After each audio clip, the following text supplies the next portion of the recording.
선배 목사님들도 많이 계신데 제가 강의에도 너무 송구하고요. 좀 도움이 되셨으면 좋겠다는 생각이 듭니다. 저는 이제 기독교 대한선교교 기성에서 목회를 하고 있고요.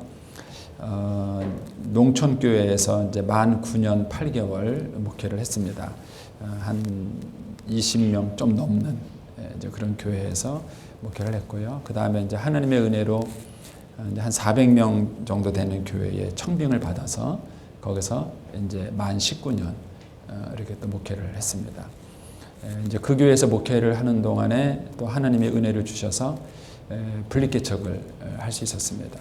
그래서 304평 땅에 이제 150평 교회를 짓고 그 다음에 성도들을 공식적으로는 이제 101명, 실제적으로는 한 110명 정도 성도들을 이제 파송을 했습니다. 그래서 이제 그 교회가 지금 잘 부흥하고 있습니다.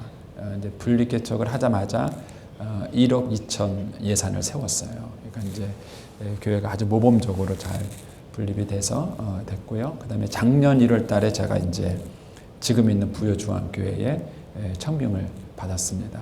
그래서 이제 지금 있는 교회는 좀 1,000명이 넘는 그런 교회인데 어쨌든 저는 뭐 요즘 말로 복 받은 사람입니다. 노력한 거 한 것도 없고 수고한 것도 없는데 이제 하나님께서 이렇게 좋은 교회에서 목회할 수 있는 그런 기회를 주셔서 감사드리고 이제 지금 있는 교회에서 이제 하나님께서 은혜 주시면 이제 은퇴까지 이제 잘 충성되게 목회하는 것이 이제 소망입니다. 그래서 이제 아직은 이쪽 충청도 지역에 아주 초짜입니다.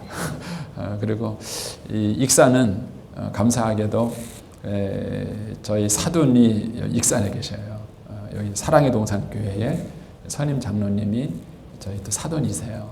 그래서 또 익산은 또 굉장히 또 익숙한 그런 친근감 있는 그런 도시입니다. 근데 이제 지난주에 김덕신 목사님 때문에 여기 이제 오게 됐고요. 그래서 이제 목사님한테 이렇게 강의할 수 있는 시간이 됐습니다. 오늘 이제 소개해드리고 싶은 이 코이노니아 목회는 좀 약간 낯설기는 하실 거예요. 그런데 이거는 제 얘기가 아니라 좀 강의 중간에 말씀드리겠지만 저희 교단에 이제 이강천 목사님이라고 계십니다. 서울신대 이제 교수를 하시다가 바나바 훈련원이라는 목회자 훈련원을 세워서 초교파적으로 이제 목회자 선교사 사모들을 제 영성 훈련시키는 곳에 이제 오랫동안 하시다가 지금은 은퇴하셨습니다. 이제 그분이 이제 쓴 이제 책인데 그분에게 있어서도 오랫동안 당신의 목회 목회에서 그 사역을 하시면서 일종의 하나의 결정판 같은 얘기입니다. 저도 이제 세 번의 목회를 제가 소개드린 이유가 이렇게 세 번의 목회를 하면서 이것이 다 적용이 될 수 있는 그런 내용이라서 오늘 여러분에게 그냥 간단하게 소개만 하는 시간을 갖도록 이렇게 하겠습니다. 목회를 하면서 이제 고민이 뭐였냐면은 어떻게 목회를 해야 될까 하는 거였습니다. 왜냐하면 제가 신앙의 1세대입니다. 저희 집안에 목회하는 사람, 예수 믿는 사람이 아무도 없었고요. 제가 처음 예수 믿었고, 제가 목회를 하는데, 사실 신학대학 4년을 졸업하고, 이제 MDB를 졸업해도, 목회를 못 배우는 거예요. 목회를 어떻게 해야 될지, 구성을 어떻게 해야 될지, 이게 정말 목회하면서 늘 고민이었습니다. 보통 우리가 저런 집을 하나 짓는다 그러면은, 기본적으로 설계도가 있지 않습니까? 설계도가 있어서 그 설계도대로 집을 짓는 거예요. 그런데 목회는 설계도가 없다는 사실을 알았습니다.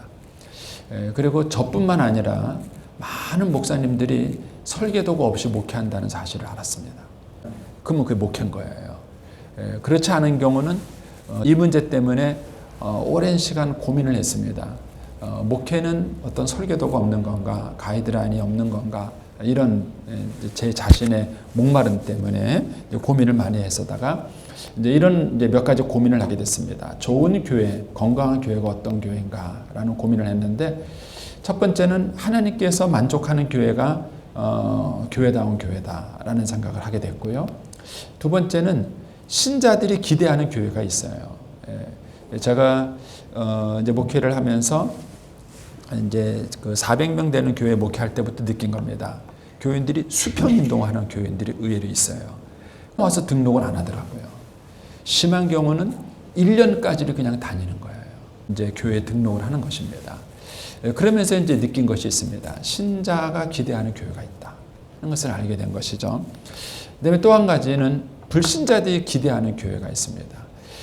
불신자들은 뭐 성경도 모르고 아무것도 모르지만 그냥 거의 본능적으로 이 교회는 교회 같은 교회다, 아니다는 얘기를 하는 거예요. 참 재미있게도요. 제가 이제 분립개척을 했을 때에 그 밀양이라는 도시가 좀 약간 폐쇄 도시입니다. 전통 도시고요. 외부하고 잘 교류가 없는. 그래서 어떤 분은 밀양에서 태어나서 밀양 사람하고 결혼해서 지금도 밀양 사람하고 사는 그 정도 되는 동네예요. 그러니까 소문 하나가 그냥 팍 하고 나는 그런 동네죠. 그런데 이제 교회를 분립개척했을 때 재밌게도요. 사람들한테 소문이 어떻게 났느냐 하면은 저 교회가 2호점 냈다 이렇게 소문이 난 거예요. 2호점을 자기들 방식으로 설명을 한 거죠. 더 재밌는 거는 뭐냐면요. 택시기사들이 교인들을 전도해 주기 시작했어요. 그러니까는 외부에서 누가 이사 오거나 교회 찾는 사람이 있으면 저 교회 가요, 저 교회 가요 이렇게 얘기를 한 거예요. 왜냐하면 자기들이 보기에도 저 교회가 교회 같다는 생각을 한 것입니다. 좋은 교회는 이 세 가지를 충족시키는 교회가 좋은 교회다라는 이제 생각을 하게 된 것입니다. 시키는 교회가 어떤 교회일까? 저는 그 교회가 성경적인 교회라고 저는 믿습니다.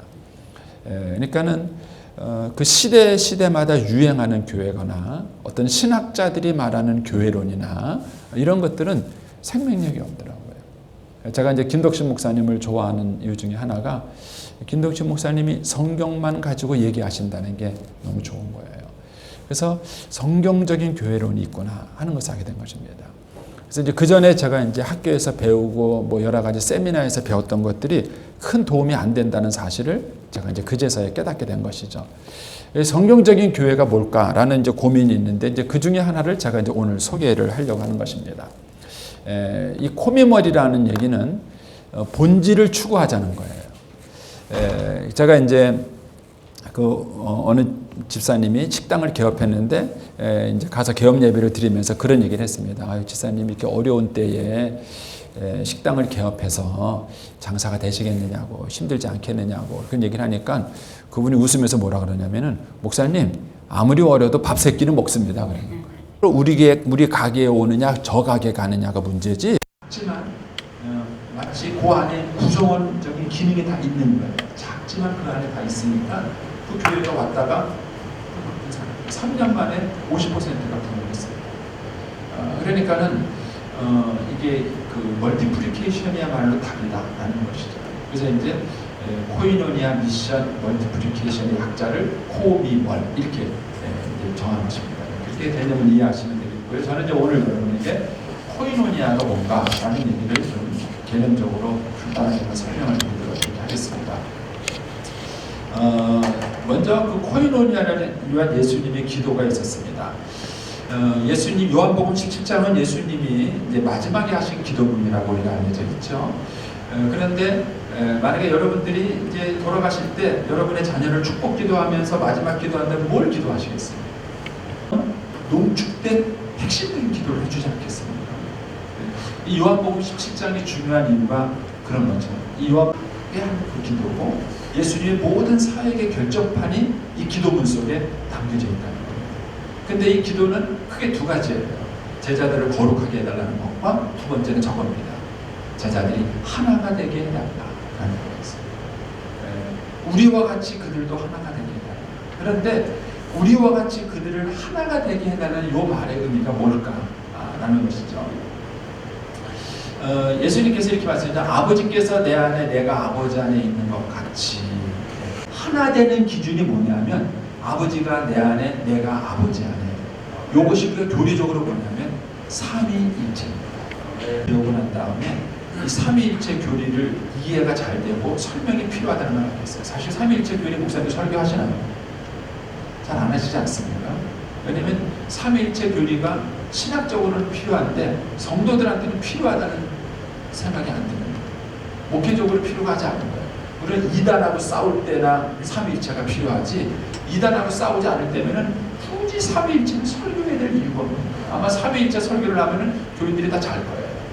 그리고 걔네 잘못 설교했다가는 걔네 뭐 설명 잘못해가지고 이단에 휩싸이기 쉽고. 그러니까 저도 삼위일체 교리를 거의 설교하지 않았습니다. 그런데 코이노니아를 이해하고 나니까 삼위일체만큼 중요한 교리가 삼위일체가 굉장히 중요한 교리입니다. 그래서 이 삼위일체를 코이노니아적으로 이해를 해보면 아버지가 내 안에, 내가 아버지 안에 있는 거예요. 그래서 아버지와 아들과 성령이 하나예요. 하나입니다. 셋인데 하나예요. 근데 그렇게 코이노니아 그 삼위일체 하나님과 같이 우리들도 하나가 됩니다. 그리고 그렇게 하나가 돼야 되는 이유가 뭐냐? 22절에 보시면 내게 주신 영광을 내가 저에게 주었사오니 이는 우리가 하나가 된 것 같이 저희도 하나가 되게 해달라. 근데 이렇게 하나가 되려고 하는 이유가 뭐냐? 23절에 가시면 이런 얘기를 하죠. 곧 내가 저희 안에 아버지께서 내 안에 계셔서 저희로 온전함을 이루어 하나가 되게 하려면 아버지께서 나를 보내신 것과 또 나를 사랑하신 것 같이 저희도 사랑하신 것을 세상으로 알게 하려 합니다. 여러분, 이 교회가 복음 전파에 결정적으로 실패하는 이유는 뭐냐면은 코이노니아 시기 때문에. 쉽게 말하면 목사와 장로가 하나가 안 돼서 그랬어요. 저도 장로 때문에 참 속 많이 썩었고요. 이거 그분들이 말하는 성장은 갑자기 100명, 200명 풀어나는 그런 성장이 나와요. 도덕적으로, 윤리적으로 아무 문제가 없어도 하여튼 유혹죄를 받았어요. 얼마나 분한지. 왜냐면은 당회에서 한 얘기와 밖에서 하는 얘기가 달라요. 저는 하나고 자기네들이 여러 명이 너무 분해가지고 한 번은 제가 녹음기를 틀었어요. 녹음기를. 목사님 이게 뭐예요? 녹음기. 회의를 녹음하죠. 무슨 누가 회의를 녹음해? 녹음. 국회도 녹음하고 다 녹음하지 않냐? 우리 녹음하자. 제가 얼마나 분하고 억울하면 그렇게 했겠어요. 이제 그러면서도 늘 제 머릿속에는 뭐가 있었냐면은 장로는 양이다. 양은 짐승 새끼다. 그래서 목자하고 양은, 짐승하고 사람은 섞이면 안 된다. 이것들은 잘 잡아야 된다. 이런 식이죠. 근데 제가 이 코이노니아를 배우고 난 다음에 잘못됐다는 걸 알았어요. 교회가 부흥하려면 목사님들이 장로님을 사랑하셔야 돼요. 목사님들이 장로님을 사랑하고 목사님을 장로들이 어떤 그 적이 아니라 내가 싸워야 될 대상이 아니라 장로들을 사랑의 대상으로 생각하고 장로들을 품지 않으면 제가 볼 때는 문제가 없어요. 교인들이 교회에 왔다가 왜 상처받고 나가냐면은 교회가 싸우는 모습 보고 상처받고. 그래서 담임 목사하고 부목사가 하나일까요? 둘일까요? 여기 저희 부목사님 들어와 계시는데 하나일까요? 담임 목사 편에 봤을 때는 이 부목사는 적인 거죠. 잘 다루자, 잘 다뤄봤자 본전이죠. 죽일 놈들입니다.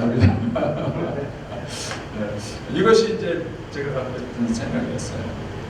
그런데 이제 코이노니아를 제가 배우면서 이 문제를 극복하기 시작했어요.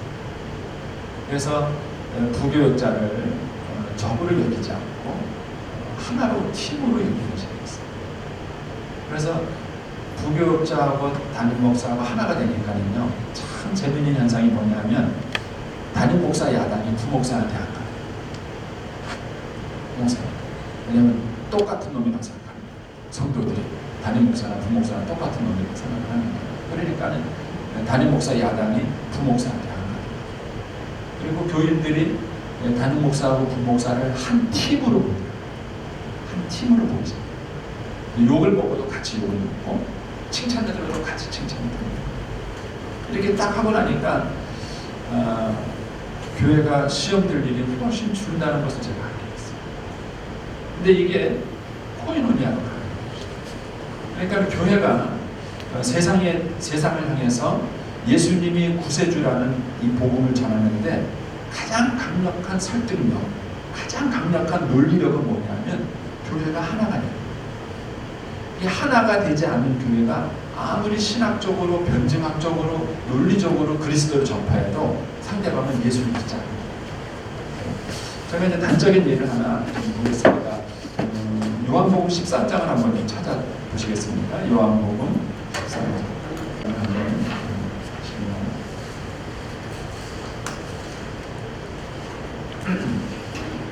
저는 그냥 목사님께 그냥 제안을만 드리고 숙제적으로 제안만 드리겠습니다. 근데 한번 생각을 해보시면 답을 찾을 수 있을 거라는 생각이 듭니다. 요한복음 34절에 보면은 새 계명을 너희에게 주노니 서로 사랑하라. 내가 너희를 사랑한 것 같이 너희도 서로 사랑하라. 너희가 서로 사랑하면 이로써 모든 사람이 너희가 내 제자인 줄 알라. 이런 말입니다. 여기 보면은 세 명의 등장인물이 나옵니다. 너희가 나오고요. 그 다음에 내가가 나오고요. 모든 사람이 나옵니다. 내가는 누구죠? 내가는 예수님이죠. 너희는 누굽니까? 이 본문에서 말하는 너희는 예수님의 지금 12제자예요. 예수님의 제자들입니다. 가룟유다가 뛰쳐나갔으니까 11명의 제자들이 지금 이 자리에 있는 거죠. 너희는 그 예수님의 제자를 말합니다. 그러면은 모든 사람은 누굴까요? 모든 사람. 그 모든 사람은 최소한 그 자리에 있지 않은 사람, 다른 사람이에요. 그러니까 이제 세 명의 등장인물이 나오는 거죠. 나, 예수님, 너희, 제자들, 그리고 모든 사람이 나오는 거예요. 그런데 주님께서 뭐라 그랬냐면은 이 모든 사람, 바깥에 있는 사람이 너희를 향해서 내 제자다, 예수님의 제자다라고 인정하는 순간이 있다는 거예요. 근데 그게 뭐냐면은 너희가 서로 사랑한다. 이 서로가 누굽니까? 이 서로가 누구냐면은 너희예요. 너희. 조금 더 어감을 살려서 번역을 하면은 너희끼리 사랑한다. 너희끼리 사랑한다. 그러면 예수 믿지 않는 사람들이 우리를 보고 예수님의 제자라는 것을 인정한다. 저는 이것 때문에 굉장히 큰 숙제를 해결했습니다. 제가 목회하면서 전도사 시절부터 많이 힘들었던 게 뭐냐면요, 교회의 말썽 꾸러기는 재직질 자녀. 그 작년 목회를 하면서 마찬가지입니다. 작년 목회를 하면서 교회의 뺀지들은 못하시는 거예요. 이 뺀지들은요, 주일 점수 잘해요. 11조 잘합니다. 딱 거기까지. 더 안 해요. 목사님 간섭하지 마세요. 내가 알아서 합니다. 늘 전화하지 마세요. 내가 빠져도 내가 알아서 나갑니다. 이거요. 진짜 그래요. 네, 필요하면은 가족 여행 간다고 빠져요. 근데 뭐 신방 안 해도요, 다 와요. 우리 남자들이 다 오고요. 12조 꼬박꼬박 하고요. 그 이상은 절대 안 해요. 아주 그게 뺀질이에요. 그래서 제가 이것 때문에 상처를 많이 받고 고민을 많이 했습니다. 왜냐면 저는 모태신앙이 아니기 때문에 제 로망은 뭐냐면요, 신앙 1대, 2대, 3대, 4대 흘러가는 이 집이 저한테는 굉장히 로망이에요. 너무 부러운 거예요. 그런데 현실적으로 보니까는요, 모태신앙이 이게 뺀질입니다. 왜 저럴까? 이게 고민이에요. 신학 가서도요, 다 목사 다 경험하시나 모르겠는데, 신학대학 가서 술 먹고 깽판 치는 놈들이 목사 장로하더라고요. 이것들이 그냥 신학교 와가지고는요, 기숙사 뛰쳐나가지고 밤에 먹자고 하면 술 먹고 사고 치고, 이게 저한테 숙제였어요. 왜 그럴까?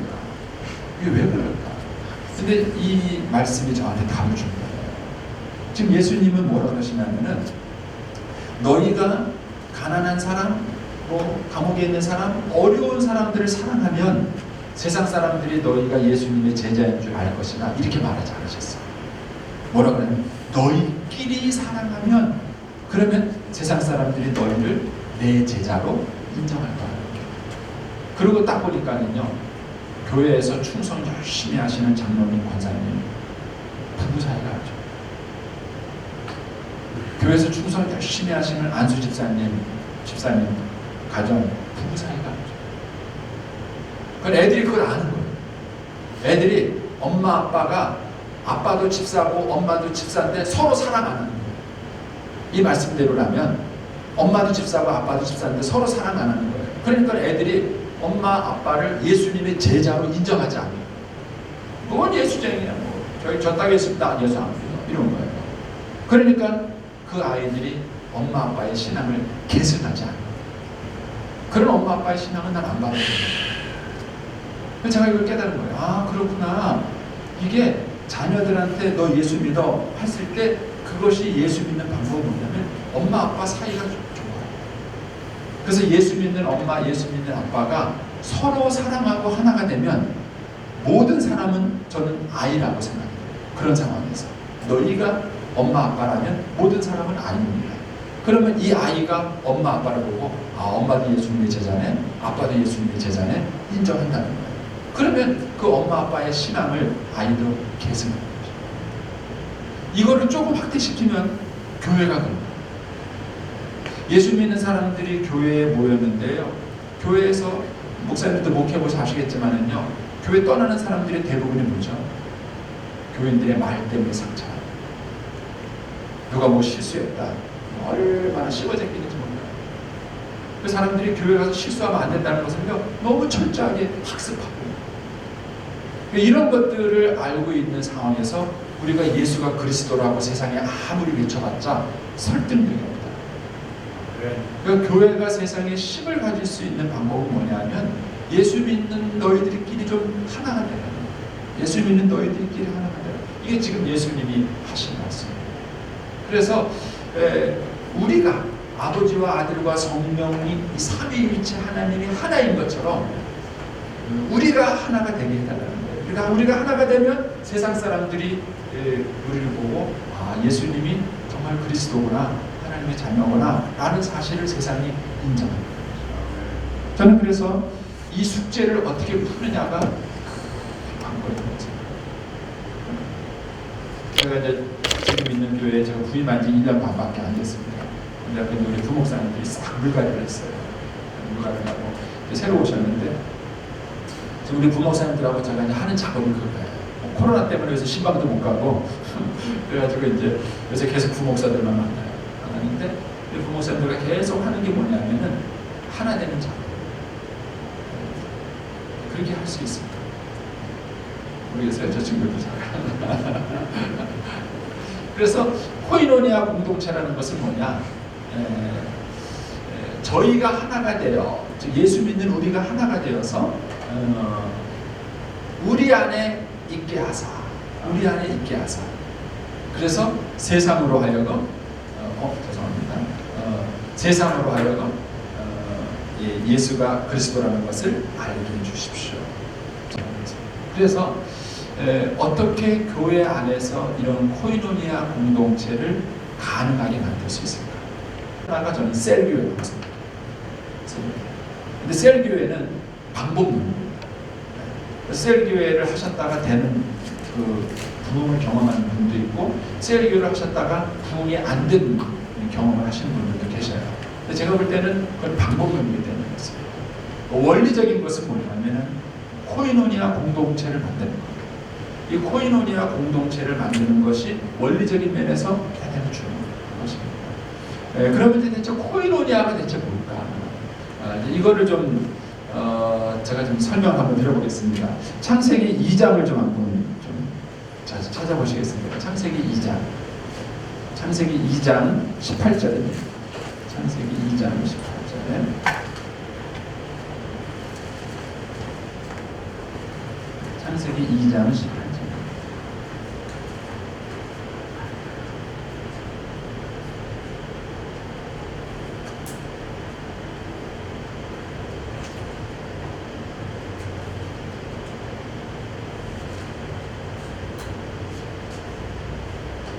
창세기 2장 18절 찾으셨습니까? 거기 보면 여호와 하나님이 이르시되 사람이 혼자 사는 것이 좋지 아니하니 내가 그를 위하여 돕는 배필을 지으리라 이렇게 하셨습니다. 근데 여기서 하나님이 아담을 지으시고 아담이 혼자 사는 것을 보고 좋지 않다라고 얘기하셨어요. 두 가지 질문이 있습니다. 하나는 좋지 않다는 게 무슨 뜻일까? 이런 것이고요. 그 다음에 혼자 산다는 것이 무슨 뜻일까? 이겁니다. 혼자 산다는 게 무슨 뜻이고 좋지 않다는 게 무슨 뜻일까? 그리고 여기서 나온 게 뭐냐면은 돕는 배필이라는 개념이에요. 돕는다는 개념이 뭐냐? 이런 것입니다. 그러면 하나님이 아담이 혼자 있는 것을 보고 좋지 않다고 말씀하셨는데 이 좋지 않다는 게 무슨 뜻일까 하는 거예요. 이 좋지 않다는 말을 이해하기 위해서 창세기 1장부터 계속 반복돼서 나온 말이 있습니다. 창세기 1장 한번 좀 가보시겠습니까? 1장 4절입니다.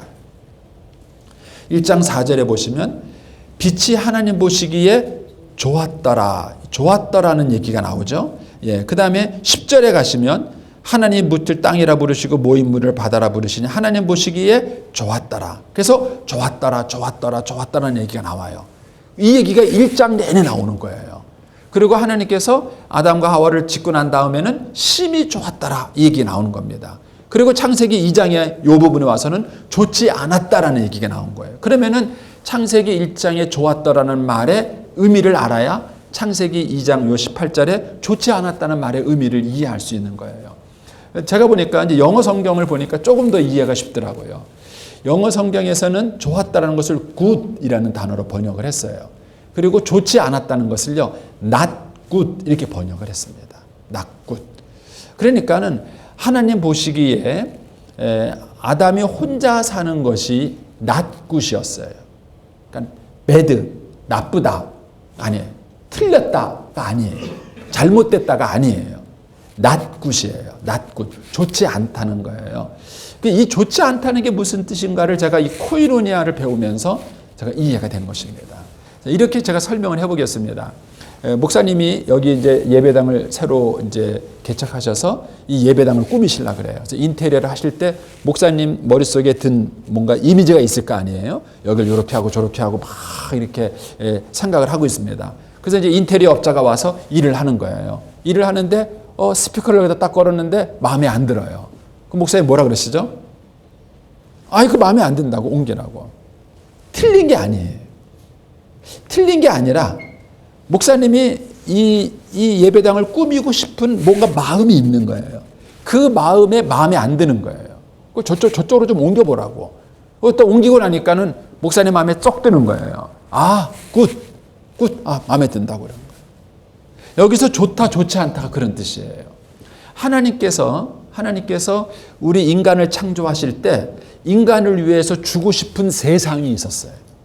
하나님께서 우리 인간에게 주고 싶은 세상이 있었어요. 처음부터 하나님 마음속에 그 계획이 있었던 거예요. 그 계획에 따라서 빛을 만드시고 땅을 만드시고 짐승을 만드셨는데 그게 하나님 보시기에 좋았다는 얘기는 딱 마음에 들었다는 거예요. 하나님께서 원래 인간에게 주고 싶은 그 상태의 모습으로 딱 마음에 들었다는 거예요. 그래서 굿 넘어간 거예요. 그런데 아담이 혼자 있는 것을 딱 보는 순간 하나님 마음에 안 드셨어요. 하나님이 인간에게 주고 싶은 상태가 아니에요. 그래서 저건 아니야. 낙굿 이렇게 만. 요거를 코이노니아적인 표현을 빌리면요. 아담이 혼자 있다는 얘기는요. 혼자 있다는 게 아니라 코이노니아 할 수 있는 대상이 없다는 뜻이에요. 요 말을 이렇게 제가 한번 설명을 해보겠습니다. 제가 재혼하는 커플을 이제 결혼 주례를 한 적이 있었습니다. 저는 이제 결혼 주례를 하면 5주 이제 결혼 예비 교육을 시킵니다. 예비 교육을 하면서 상담을 하고 쭉 이렇게 공부를 시키는데 그때 이제 공부하는 과정에서 이제 요 창세기 2장 18절 말씀을 배웠어요. 배우면서 제가 이제 그 공부하는 이제 둘만 앉아 있죠. 공부할 사람 둘만 앉아 있는데 물어본 거예요. 창세기 2장 18절의 상황에서 아담이 죄를 지었을 때입니까? 안 지었을 때입니까? 죄를 안 지었을 때예요. 그러니까 하나님하고 사이가 좋았을까요? 나빴을까요? 좋았을 거죠. 소위 말하는 성령 충만한 상태예요. 그런데 그랬고 그다음에 이 아담이 살고 있는 에덴 동산이 얼마나 좋았을까요? 내가 물어봤어요.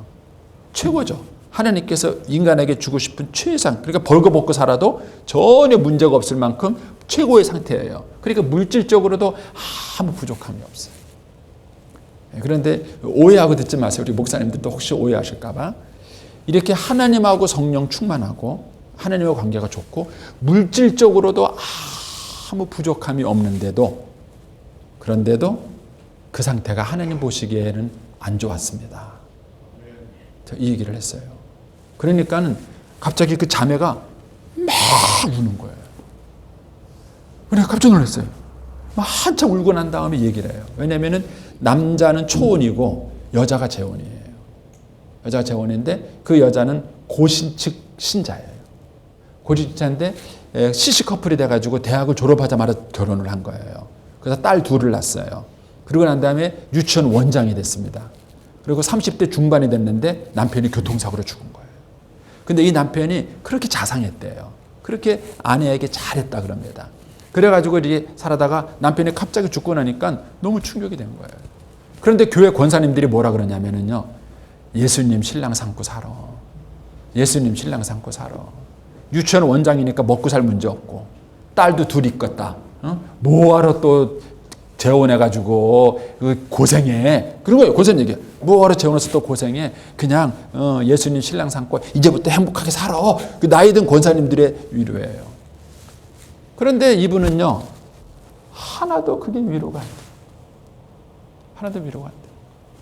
밤마다 외롭고 예전에는 밖에 나가서 힘든 일이 있든지 좋은 일이 있든지 있으면 집에 와서 남편에게 막 얘기하는 재미가 있었는데 얘기할 사람이 없는 거예요. 너무 외롭고 친정엄마가 집에 와 있어요. 혹시나 해서 와 있었대요. 그런데도 친정엄마한테 다 얘기할 수 없는 게 있는 거예요. 다 말을 못하는 게 있는 거예요. 그러니까는 너무 외롭고 나중에는 이제 엄마가 힘들게 할까봐 자기가 밤에 몰래 밖에 나가서 자동차 타고 차 안에서 막 울다가 들어오고 그랬다. 그런데 예수님 한 분으로 위로가 안 되는 거예요. 자기는 그래서 자기 신앙이 무슨 문제가 있다고 생각했다는 거예요. 자기 신앙에 뭐가 문제가 있구나. 왜 예수님 한 분으로 위로가 안 될까? 왜 예수님 한 분으로 만족이 안 될까? 이게 자기가 너무 힘들었다는 거예요. 그런데 제가 이 성경 공부를 딱 얘기하는 순간 야, 아담이 하나님하고도 아무 문제가 없고 물질적으로 아무 문제가 없는데 누가 없는 거예요? 짝이 없는 거예요. 짝이. 그것 때문에 문제라 그러니까 그게 자기는 복음이에요. 복음. 아, 내가 미친년이 아니구나. 그분 표현이에요. 아, 목사님 내가 미친년이 아니네요. 내가 잘못된 게 아니에요. 내가 남자한테 환장한 년이 아니네요. 이런 거예요. 와, 복음. 제가 저희 선배 목사님 가운데 62세인가 3세 정확하게 기억을 못 하겠는데 때에 사모님이 암으로 돌아가신 거예요. 사모님. 암으로 돌아가셨는데 그 목사님이요. 이제 그 11살인가 12살인가 차이 나는 이제 싱글 여전도사님하고 재혼하셨어요. 재혼하셔서 하시는데 이게 본인은 그걸 말을 못 하시는 거예요. 재혼하고 사시고도 뭐가 부끄러운지 말을 못 하시다가 이제 어떤 모임에서 이제 이런 얘기 나오다가 얘기를 하신 거예요. 근데 이제 그 목사님이 그 얘기를 하시는 거예요. 아내가 천국 가고 난 다음에 너무 힘들다. 자기가 새벽 기도 갔다가 집에 들어오면요. 집이 텅 비어 있는 게 살고 싶지 않았다. 자기가 매일 기도했대. 하나님 나 데려가세요. 하나님 나 데려가세요. 난 살 만큼 살았고 목회도 할 만큼 했고 사실 그 목사님 목회 잘하셨어요. 제가 누군지 이게 방송 나갈까 바로 못하겠고 목회 잘하시고 지금 은퇴하셨어요. 은퇴하셨습니다. 잘하시고 그 자기는 목회적으로도 자기는 불만족 없고 사는 것도 불만, 자식도 다 결혼시켜서 나갔고 자기는 이제 부족한 거 없는 거예요. 근데 혼자 있는 게 너무 힘든 거예요. 그래서 매일 기도했대요. 하나님 나 데려가세요. 하나님 나 데려가세요. 나 살고 싶지 않아요. 나 데려가세요. 새벽 기도 끝나고 오면 매일 그렇게 눈물로 기도했다. 살고 싶지 않아요. 친구 목사님이 저러다가 죽겠다 싶으니까 그 여전사님을 소개시킨 거예요. 얼굴에 햇살이 피셨어요. 그러니까 뭐 세상 사람들의 말하기를 아이고 뭐 늙으니까 젊은 것만 나 좋겠다 뭐 이런 생각했는데 코이노니아예요. 인간에게는 코이노니아에 대한 본질적 욕구가 있는 거예요. 오해하고 듣지 마세요. 하나님이 계셔도 물질적으로 풍족해도 코이노니아 할 수 있는 대상이 없으면 낫굿 행복하지 않아요. 하나님께서 인간에게 주고 싶은 상태가 아니에요. 행복하지 않으신 거예요. 그러니까 우리가 영적이다 그랬을 때 그 영적이라는 말을 우리가 잘못 이해하면 예배드리고 기도만 하면 된다라고 생각하는데 아니라는 거예요. 인간에게는 이 코이노니아에 대한 본질적 욕구가 있는 거예요. 그러니까는 혼자 사는 게 죄는 아니에요. 혼자 사는 게 죄는 아니지만 그러나 하나님이 우리에게 주시고 싶은 인생은 아니에요. 낫굿이에요. 그래서 하나님께서 아담과 하와를 만들고 난 다음에 심히 좋았다라 그랬는데 그것이 영어 성경에는 very good 이렇게 됩니다. 그러니까 하나님 보시기에 인생이 3등급이 있는 거예요. 낫굿, 굿, 베리 굿 있는 거예요. 그러니까 하나님이 우리에게 주고 싶은 인생은 뭐냐면 베리 굿의 삶이에요. 근데 그 베리 굿의 삶을 살아갈 수 있는 게 뭐냐? 그게 코이노니아가 있는 거예요. 코이노니아가 있는 거예요. 그래서 코이노니아는 본질이에요. 셀 목회는 본질이에요. 그래서 셀 목회라는 방법은 제가 동의하지 않습니다. 방법은 바꿀 수 있어요. 예, 뭐 가정교회니 셀 목회니 이거는 하나의 형태예요. 방법이니까 이거는 여러분의 형편과 처지에 따라 바꿀 수는 있어요. 그러나 셀 목회든 가정 목회든 본질은 뭐냐면 코이노니아가 그 밑에 깔려 있는 거예요. 성도들과 성도들이 만나서 나누는 코이노니아가 그 밑에 깔려 있고 이 코이노니아가 없이는 안 되는 거예요. 그렇다면은 교회가 반드시 해야 될 게 뭐냐면은 코이노니아를 할 수 있는 목회 구조를 만들어야 되는 거예요. 코이노니아를 할 수 있는 목회 구조를. 그래서 이 코이노니아가 교회 안에 실현될 때 성도들은 여기에서 본질이 해결되기 때문에 찾아오는 거예요. 찾아오는 거고 그리고 그 안에서 이 은혜가 해결이 되는 거예요. 그래서 이런 관점에서 여러분들이 한번 관찰하시라는 거예요. 저는 이것 때문에 이제 목회적으로 도움받은 게 뭐였느냐면은 제가 이제 그 밀양이라는 농촌교회 그 시골 지역이거든요. 거기서 이제 목회할 때 이제 신방을 가보면은요. 연세가 이제 한 70대 중반 넘으신 분들, 보통 70만 넘어도 그렇더라고요. 70대 중반 넘어서 혼자 되신 분들이 애매한 거예요. 이분들이 애매한 거예요. 누가 이제 사별을 했다든지 뭐 이래가지고 이제 혼자 되신 이분들이요. 자녀들이 잘 되면 잘 될수록 부모 곁에 있지 않아요. 잘 키우니까는요, 서울 가 있고요. 잘 키우니까 미국 가 있어요. 누구 말대로 못난 자식만 부모 곁에 있는 거예요. 그러니까는 자녀들이 잘 될수록 부모 곁에 없고 부모는 혼자 살아요. 그런 상황에서 한 분이 돌아가시니까 혼자 사는 거예요. 근데 이런 분들이 재혼을 하고 싶어 하세요. 근데 재혼을 못 해요. 그 이유가 뭐냐면요. 자기가 언제 죽을지 모르겠다는 거예요. 그분의 두려움이에요. 그러니까는 만약에 저한테 그래요. 목사님, 자기가 10년만 산다는 보장이 있으면 재혼하겠다는 거예요. 재혼하고 싶다는 거예요. 그런데 만약에 재혼했다가 자기가 먼저 죽으면 또 이 사람이 혼자 남는다는 거예요. 그런데도 이분에게 여전히 코이노니아 욕구가 있는 거예요. 그래서 제가 한번 이제 신방을 갔는데 혼자 사시는 집사님 그 신방을 갔는데 이제 다치셔서 병원에 입원하셨어요. 하니까는 모르는 할아버지가 옆에 계신 거예요. 그래가지고 예, 아니 이제 뭐 옆에 뭐 이웃 집사람 소개하시다고 해서 그러시냐고 내 인사하고 그렇게 해서 이제 기도해드리고 하는데 다음에 신방 가는데 또 있는 거예요, 그분이. 다른 할아버지가 아니라서 그런가 보다 하고 또 넘어왔어요. 근데 결정적으로 저한테 딱 덜미게 잡힌 게 제가 이제 그 병원에서 퇴원하시고 난 다음에 예고 없이 집으로 신방을 한번 간 거예요. 지나가는 길에 지사님 잘 계시나고 툭 들어왔는데 거기 두 분이 있는 거예요, 집에.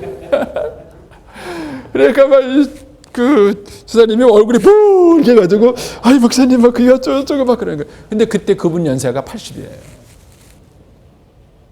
그래서 그랬어요. 지사님 부끄러운 거 아닙니다. 80대신 어르신이 두 분이 같이 사는데 뭐가 부끄러우세요? 부끄러운 거 아닙니다. 제가 그랬어요. 그래서 뭐라 하냐면 그냥 두 분이 같이 사세요. 같이 사시고 공개하세요.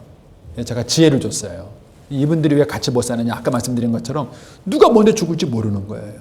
이 할아버지도 사별한 분이고 이 집사님도 사별한 분이에요. 그래서 사별한 사람들끼리 만나는데 아무 문제가 없는 거예요. 자들도 다 컸어요. 그러니까 이제 그런 거예요. 두 분 사세요. 그 대신에 뭐 이제 나이 들어가지고 뭐 무슨 스캔들을 일으키겠습니까? 그러니까 꼭 결혼하셔야 됩니까? 결혼하지 마세요.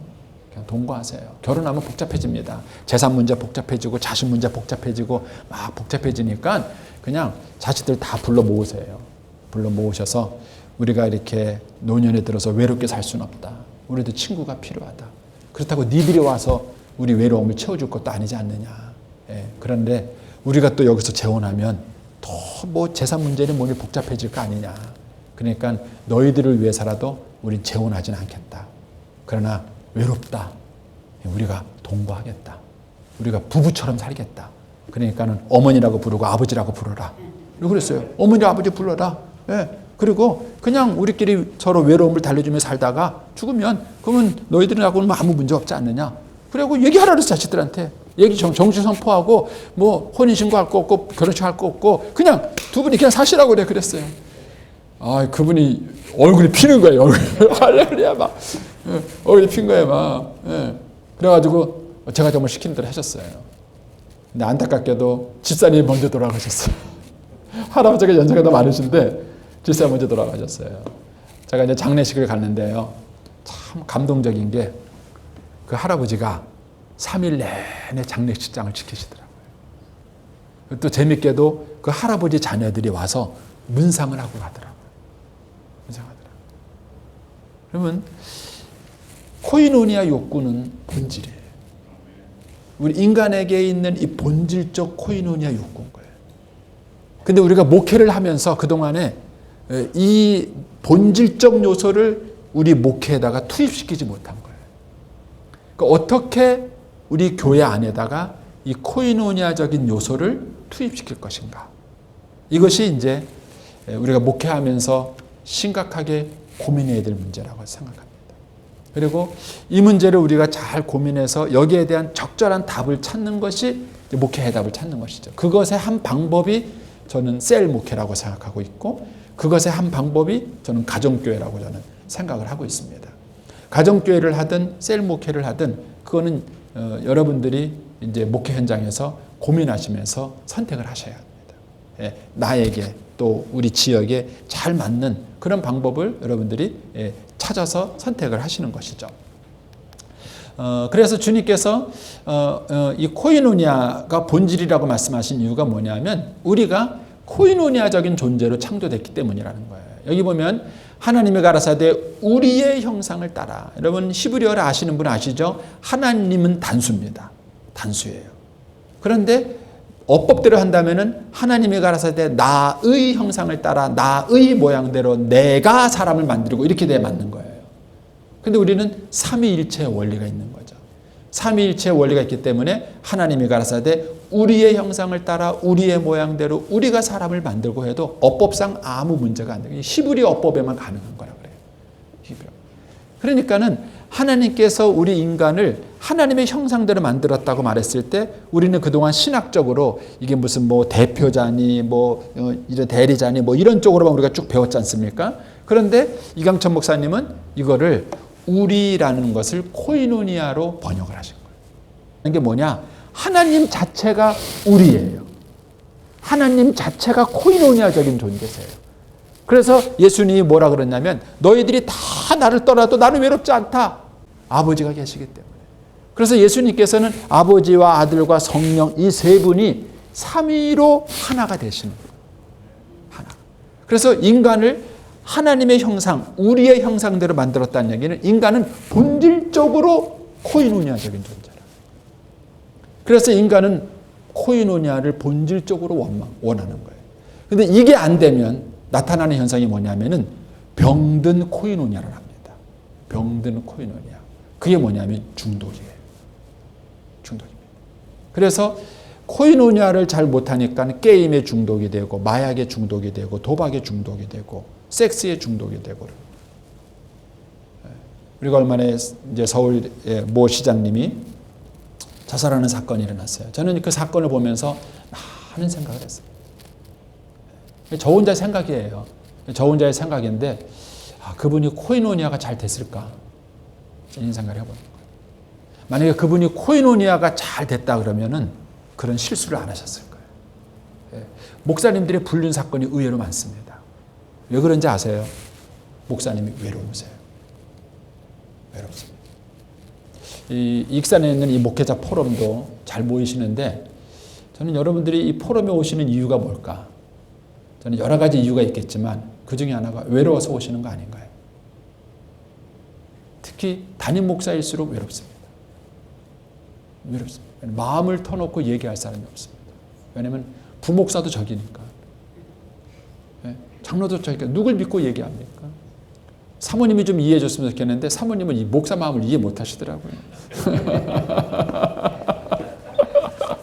그러니까는 목사님들이 외로우신 거예요. 외로우신 거예요. 제가 볼 때는 이 포럼에 오시는 목사님이 제가 볼 때는 실력이 없어서 오시는 게 아니에요. 여러분들이 실력이 없거나 뭘 더 배우려고 오시는 게 저는 아닌 것 같아요. 물론 뭐 배우실 것도 있으실지 모르겠지만 제가 볼 때 여러분들이 포럼에 오시는 게 오랜만에 만나서 얼굴도 맞대고 얘기도 하고 또 서로 이렇게 흉없이 나누는 뭔가 이게 좋은 것 아닌가 하는 생각이 저는 생각이 되는 거예요. 그러니까 우리 인간에게는 이 코이노니아가 마치 먹지 않으면 안 되는 것처럼 자지 않으면 안 되는 것처럼 우리 인간에게는 본질적인 욕구인 거예요. 이 본질적인 욕구. 이거는 하나님과 코이노니아, 이걸 경건생활이라 그래요. 하나님과 코이노니아하고 사람과 코이노니아, 이걸 사랑이라 그래요. 그래서 성경을 요약하면은 하나님 사랑, 이웃 사랑이에요. 저는 이 코이노니아로 설명하니까 기가 막히게 성경이 이해가 되는 거예요. 그래서 이 욕구가 우리 안에 본질적으로 있는 거예요. 근데 만약에 이거를 교회가 채워준다면 마치 맛집과 똑같은 거예요. 음식점으로 말하면 맛집처럼 저 집 가면 음식이 맛있다. 그런 것처럼 저 교회 가면은 코이노니아가 채워지는 거예요. 된다는 것이죠. 그래서 교회의 부흥이 본질에 있다라는 얘기를 이제 이강철 목사님이 얘기를 하신 것입니다. 이처럼 이렇게 우리라는 코이노니아적인 존재를 만들어졌다는 얘기입니다. 그래서 성부 하나님, 성자 하나님, 성령 하나님이 이렇게 코이노니아 하나님이에요. 우리는 신학적으로 삼위일체 하나님으로만 배웠는데 이거를 이제 이강철 목사님은 코이노니아 하나님으로 바꿔 표현했어요. 성부 하나님, 성자 하나님, 성령 하나님이 세 분인데 한 분이에요. 사실 이게 삼위라는 게 그거 아닙니까? 세 인격이라는 거예요. 분명히 다른 분이라는 거예요. 근데 일체라는 건 뭡니까? 그런데 하나라는 거예요. 이게 말이 됩니까? 저걸 배우면서 느낀 게 뭐냐면은 저게 딱 부부의 이미지예요. 그럼 부부는 아빠, 엄마가 다른 인격이에요. 그런데 일체입니다.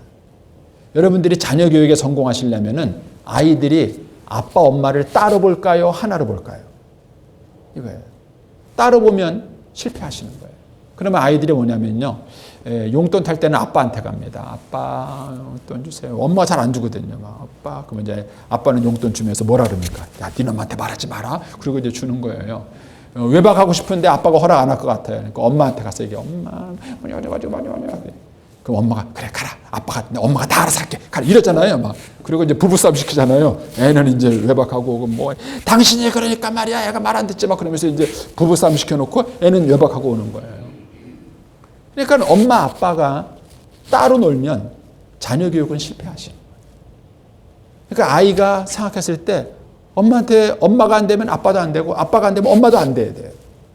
쉽게 말하면 아이들이 볼 때는 엄마 아빠가 일체 하나로 보여야 돼요. 하나로. 저는 삼위일체가 그렇다고 생각이 돼요. 제가 이렇게 연결시켜서 이해하니까 이해가 쉬운 거예요. 아 그렇구나. 성부 하나님, 성자 하나님, 성령 하나님 분명히 다른 분이에요. 분명히 다른 분인데 이분한테 물어보나 저분한테 물어보나 똑같은 말만 하셔. 하나님이나 예수님이나 똑같은 말만 하시는 거예요. 이게 코이노니아 하나님이라는 거예요. 그래서 우리에게도 이런 본질적 욕구가 있다. 그러니까 인간의 본질은 뭐냐? 코이노니아적인 존재다라는 것이죠. 하나님, 나, 너가 사랑으로 하나가 되는 거예요. 이게 코이노니아입니다. 하나님과 나. 그동안 이게 잘 된 거예요. 우리 한국교회는. 이게 경건생활이죠. 예배생활, 기도생활, 말씀 보는 생활에서 하나님과 나와의 코이노니아는 잘 돼 있었던 거예요. 너의 코이노니아가 안 된 거예요. 나와 너의 코이노니아. 그래서 예수님께서 제자들에게 뭐라 하냐면 너희가 하나님을 잘 섬기면 세상 사람들이 너희를 내 제자라 할 것이다. 이렇게 말하지 않고 너희가 서로 사랑하면 너희끼리 서로 사랑하면 그러면은 모든 사람이 너희가 내 제자인 줄 알리라. 이렇게 얘기한다는 것이죠. 그래서 지금도 저는 혁명적인 교회는 이 교회라고 저는 생각합니다. 저도 이제 저희 교회에 와서 제가 이제 목회를 하면서 저도 이제 마지막 목회입니다. 여기서 이제 얼마나 더 하나님이 목회하실지는 모르겠어요. 건강 주시는 만큼 하는 건데 제 꿈은 이거예요. 이 교회를 어떻게 코이노니아 교회로 만들 수 있을까? 저에게 장로님들도 보니까는요 충청도 분이 돼서 양반이세요.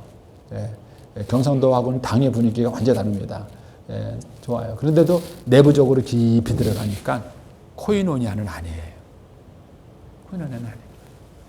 자, 이거를 어떻게 이분들을 코이노니아 하도록 만들 수 있을까? 이게 저의 숙제입니다. 몇 년 후에는 제가 열매를 가지고 여러분들에게 간증할 수 있으면 좋겠다는 생각이 듭니다. 자, 이제 한 가지만 더 말씀드리면, 죄는 뭐냐 이렇게 봤을 때 이 코이노니아 관점에서 보면은요, 죄가 뭐냐 하면은 코이노니아의 파괴로 본 거예요. 죄가.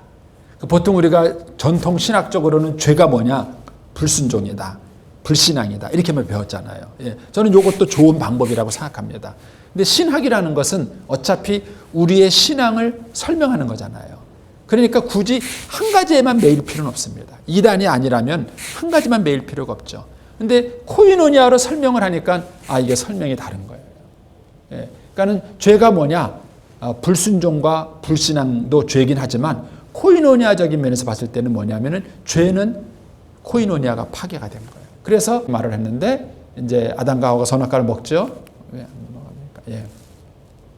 예, 뱀이 결코 죽지 아니하리라. 그래서 먹었습니다. 그러니까 먹고 난 다음에 어떻게 됐습니까? 하나님과의 코이노니아가 깨진 거예요. 그래서 하나님의 낯을 피하여 한 거예요. 예. 뿐만 아니라 아담과 하와의 코이노니아도 깨졌죠. 예, 아담과 하와가. 그래서 처음에 죄 짓기 전에는 이는 내 뼈 중에 뼈요 살 중에 살이라. 코이노니아가 잘 된 거죠. 예, 당신만이 나의 사랑이고 나의 전부고 코이노니아가 잘 된 거예요. 그런데 코이노니아가 딱 깨지고 나니까는 자기 아내를요 3인칭으로 부르는 거예요. 여러분, 뼈 중에 뼈, 살 중에 살은 몇 인칭입니까? 이건 0인칭, 0인칭. 아내와 남편이 그런 사이예요. 그런데 죄를 딱 짓고 나니까 그녀가, 그 여자가 하고 3인칭이 된 거예요. 코이노니아가 깨진 것입니다. 그래서 코이노니아가 있으면 상대방의 잘못을 내 잘못으로 받아들이는 거예요. 이제 제가 다 했어요. 죄 때문이에요. 하고 책임을 전가시키는 것이죠. 전가시키는 거죠. 그래서 아담이 하와를 그녀, 여자 3인칭으로 부른 것이죠. 그래서 타락이 뭐냐? 저렇게 코이노니아가 파괴된 것입니다. 하나님, 너가 사랑으로 하나가 되어야 되는데 불신이 그 가운데 들어오면서 각자로 깨어진 것이죠. 예수님이 오셔서 죄의 문제를 해결했다. 전통적인 신앙에서는 우리가 죄인에서 의인된 거잖아요. 칭의가 된 거지 않습니까? 근데 코이노니아적인 방법으로 설명하면 뭐냐면 죄가 회복됐다는 증거가 뭐냐면 코이노니아가 회복이 되는 거예요. 그래야 돼요. 그러니까는 전통적인 방법으로 이 죄를 설명하면 내가 죄 사함 받았다는 게 눈에 잘 안 보이잖아요. 그리고 죄 사함 받았는지 안 받았는지, 예수 믿었는지 안 믿었는지를 설명하기가 참 어려운 거예요. 나중에 하나님 앞에 가서야 확인해 볼 수 있겠나 이렇게 되는 거예요. 근데 코이노니아적으로 설명하면 이게 참 역동적이에요. 왜냐하면 내가 정말 죄의 문제가 해결됐다면 내가 사랑할 수 없는 사람도 사랑할 수 있어야 돼요. 그리고 내가 정말 죄의 문제가 해결됐다면 아내와의 관계가 회복이 되는 거예요. 가정이 회복이 되는 거고 교회가 회복이 되는 거예요. 이것이 코이노니아의 회복으로 보는 것이죠. 타락과 이 창조와 타락과 회복을 코이노니아 관점에서 보시면 약간 다르게 보는 것이죠. 그래서 구원을 이렇게 코이노니아의 회복으로 보는 것입니다. 자, 보세요. 둘로 하나를 만드사, 둘로 자기 안에서 새 사람을 지어 화평하게 하시고, 십자가로 원수된 것을 십자가로 하나가 되게. 다 뭐죠? 코이노니아 회복이에요. 그러니까 예수님께서 십자가를 지심으로 하나님과 내가 원수되었는데 이거를 하나로 코이노니아에 묶어주신 거고요. 또 나와 너가 서로 사랑할 수 없는 원수가 되었는데 이거를 코이노니아가 회복이 된 걸로 보신 거죠. 그래서 코이노니아적인 관점에서 보면 하나님이 코이노니아 존재인 우리를 창조하셨고 죄는 이 코이노니아를 깨물어서 파괴가 된 거고, 그리고 구원의 역사는 뭐냐면 다시 이 코이노니아가 회복이 되는 게 구원의 역사인 거예요. 그래서 이런 관점으로 여러분들이 한번 코이노니아를 생각해 보시면 목회적으로도 그렇고 신학적으로도 그렇고 많은 것들이 정리가 되실 겁니다. 관적으로만 한번 싹 정리를 한번 해보시면 많은 도움이 되실 거라고 저는 믿습니다. 저는 그래서 이런 면에서는 이제 코이노니아 목적으로 두고 추정을 하고 있습니다. 이렇게 마무리를 하면서 제가 이제 분리개척 얘기를 한번 하겠습니다. 그때 분리개척했을 때 그 목사님이 저하고 6년 같이 있었습니다. 부목사로 6년 같이 있었고 제가 여러 명의 부목사를 데리고 있었는데 그 친구하고 가장 코이노니아가 잘 됐어요. 코인회가 잘 됐고, 저희 교회 이제 그 3년 목회했을 때 이제 분리개척 준비를 시작했습니다. 그래서 3년 준비를 해서 이제 분리개척을 하게 됐는데, 이제 잘 됐어요. 정말 하나님의 은혜로 여러 가지가 잘 됐습니다. 그런데 막판에 가장 어려운 게 뭐였냐면요, 돈이 아니라 사람이었어요. 자, 101명의 신자를 어떻게 내보낼 것인가, 이 문제예요. 그래서 이제 제가 저희 교단에 먼저 분리개척하신 교회가 있어서 좀 도움도 좀 받고 얘기도 들었는데, 이게 케이스 바이 케이스라서 딱 맞는 게 없더라고요. 그래서 어떤 교회는 뭐 이상구역 잘라가지고 글러가 뭐 이렇게 해서 분리개척한 교회도 있고 여러 가지 케이스가 있는 거예요. 근데 저희 그 당시 밀양교회가 5분 자동차로 5분 거리예요. 가까운 거리에다가 개척을 해준 거예요. 그리고 본교회 앞에 있는 아파트에 사는 사람이 저쪽으로 가는 거예요. 분리개척을 해가지고 이게 상황이 그렇죠. 그러니까 이제 이런 그 상황에서 이 코인오니아가 정말 도움이 된 거예요. 그래서 이제 101명을 띄어내는 게 어려웠었는데 지혜를 얻어서 어떻게 했느냐면 한 달 동안 모집을 했습니다. 4주 동안 모집을 해서 분리개척 파송 선교사 모집 이렇게 이제 제목을 아주 그냥 그럴듯하게 만들어 가지고 교인들한테 줬어요. 줘가지고 1번 영원히 선교사로 간다. 그 교회 간다는 거죠. 2번 3년만 가겠다. 2년만 가겠다.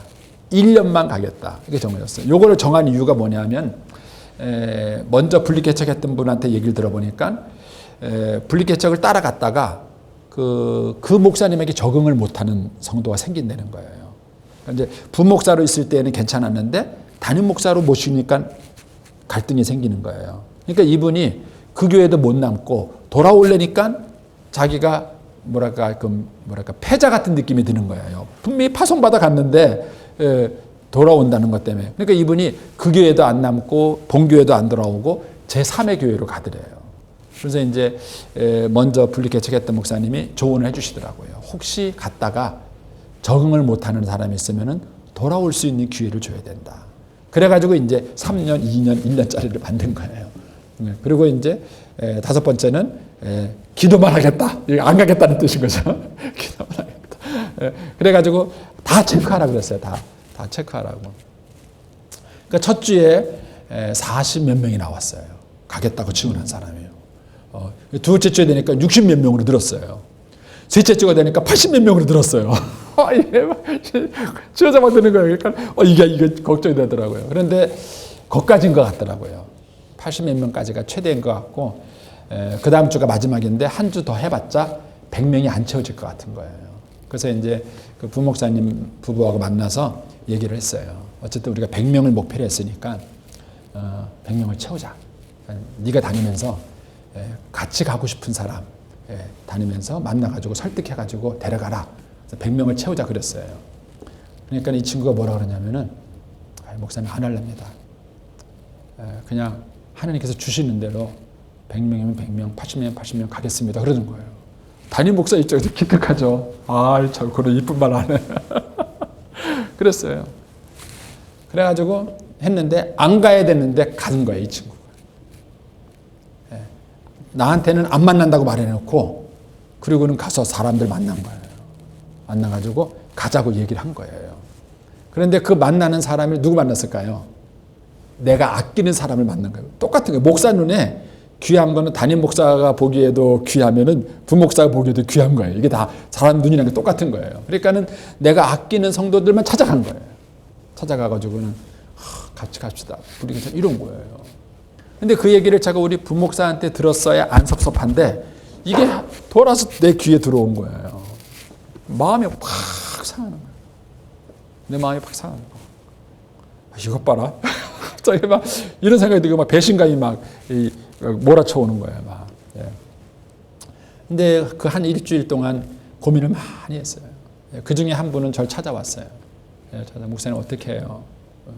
근데 만약에 가지 마세요. 그러면 안 가는 거예요, 이 사람은. 내가 가만 대답을 안 했어요. 그냥 우리가 하나님의 뜻을 따르기로 했으니까 그래서 기도하고 결정하시라. 나한테 묻지 말라. 그리고 돌려보냈어요. 그리고 이제 저는 일주일 때 막 가슴이 막 소동 치는 거예요, 막 이게. 그러다가 제 아내랑 얘기하면서 저도 그렇고 아내도 그렇고 믿음이 성숙하는 계기가 되는 거예요. 이게 내 교회냐? 이 신자가 내 신자냐, 하나님의 교회 아니냐, 하나님의 신자 아니냐, 그렇다면은 내려놓는 게 맞다. 근데 그게 참 쉽지 않았어요.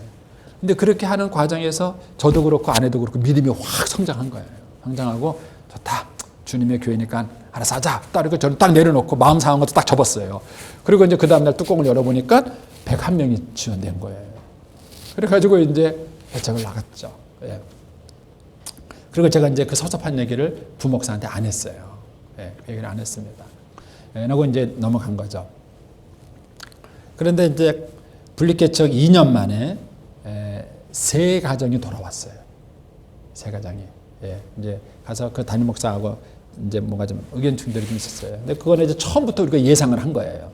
분리개척 목사가 예상하면서 3년이 기회다. 3년 내에 세상 말로 말해서 이 사람을 네 사람으로 만들어라. 네 사람으로 안 만들면 아직까지 그 사람은 내 교인이랑 똑같다. 가면 돌아올 거다. 그러니까는 무조건 3년 내에 열심히 해라. 이제 그런 얘기를 사전에 했었어요. 근데 이제 어쨌든 이제 이 제재까지 돌아와요. 돌아오기 전에 저하고 막 상담도 했어요. 이제 이 분리개척의 이 친구가 저한테 와서 의논도 하고 얘기도 했어요. 근데 이 과정에 이 친구가 7kg가 빠진 거예요. 자기가 새 가정에 간다 그러니까는요, 잠이 안 오더래요. 엎치락 잠이 안 오더래요. 그러고 난 다음에 저한테 찾아와서 그러냐, 목사님 어떻게 해서 100명을 떼주셨어요? 저한테 그러는 거예요. 어떻게 해서 100명을 떼주셨어요? 제가 웃으면서 뭐라니까, 미쳤으니까 했지 내가. 내가 제정신으로 했냐 내가. 정신 나가서 했지 내가. 이제 웃으면서 그랬어요. 그러면서 그 친구를 저는 얻은 거예요. 그 친구가 지금도 저를 굉장히 존경하고 있습니다. 굉장히 존경하고 사랑하고, 지금도 이제 스승의 날, 제 생일, 뭐 이럴 때 다 찾아와요. 찾아와서 고맙고 인사. 자기가 목회 어려움이 있으면은 늘 저한테 와서 의논하고 얘기하고 이렇게 하면서 굉장히 축복을 얻게 됐어요. 그러니까는 이런 과정에서 결국 제가 볼 때는 이 분리개척이 성공하느냐 실패하느냐 문제가 뭐냐면은 코이노니아였어요. 얼마나 서로를 믿고 신뢰할 수 있는가. 이 코이노니아가 갈등을 막은 거예요. 왜냐하면 교인들이 이게 얼마나 웃긴지 몰라요. 분리개척 나간 교인이 목사님 그 자기네 분리개척한 담임 목사한테 불만 있으면 저한테 전화해요. 이게 웃겨요. 막 그럼 막 그러고 또 우리 교회 교인은 또 어떻게 할까요? 또 불만 있으면 또 저 목사한테 가서 또 얘기해요. 이게 하여튼 웃깁니다. 하여튼. 그런데 그 목사님하고 저하고 신뢰가 형성이 돼 있고 코이노니아가 잘 돼 있으니까 그런 것들이 갈등 요인이 안 되는 거예요. 갈등 요인이 안 되고 오히려 이제 의논하고 서로 얘기해주고, 목사님 이런 전화가 왔었어요. 이런 얘기가 있었어요. 저한테 얘기도 해주고, 나도 뭐 이런 얘기 들었다. 이렇게 얘기해주고 이러면서 서로가 서로의 목회를 도와주는 거예요. 도와주면서 굉장히 그 격려가 되더라고요. 그래서 목회를 한다는 것이 쉽지는 않습니다. 그러나 이게 본질이구나 하는 걸 다시 한번 저는 깨닫습니다. 많으실 텐데 한번 이제 책은 죄송하지만 제가 2권밖에 못 갖고 왔고요. 한번 나중에 이 책 한번 꼭 보셔요.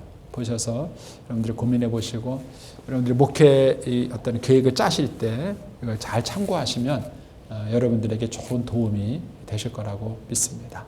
마치겠습니다.